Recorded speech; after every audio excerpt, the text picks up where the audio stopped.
এই ধর্ষণের বিচারের ক্ষেত্রে বিলম্ব হওয়ার একটা বড় কারণ হচ্ছে পর্যাপ্ত পরিমাণ ডিএনএ ল্যাব না থাকা।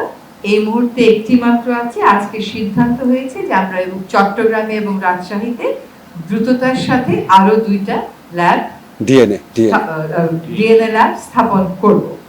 আরেকটা সিদ্ধান্ত হয়েছে যে বিশেষ জুডিশিয়াল সার্ভিস কমিশনের মাধ্যমে দ্রুত কিছু সংখ্যক বিচারক নিয়োগ দেওয়ার প্রক্রিয়া শুরু করা হবে, যাতে করে ধর্ষণ সহ অন্যান্য মামলার বিচার প্রক্রিয়া ত্বরান্বিত করা যায়। আবার দ্রব্যমূল্য স্থিতিশীল রয়েছে, এটা বিবেচনায় নিয়ে দ্রব্যমূল্য যাতে স্থিতিশীল থাকে এটা নিশ্চিত করার জন্য আমরা সিদ্ধান্ত নিয়েছি এবং সবসময় বাজার মনিটর, আমদানি, সরবরাহ এই সকল বিষয়ে খেয়াল রাখার জন্য দায়িত্বপ্রাপ্ত উপদেষ্টাদেরকে মাননীয় প্রধান উপদেষ্টা মহোদয় প্রয়োজনীয় নির্দেশনা দিয়েছেন। আমরা আরো লক্ষ্য করছি যে মাজার ভাঙার নামে একটা নৈরাজ্য চলছে।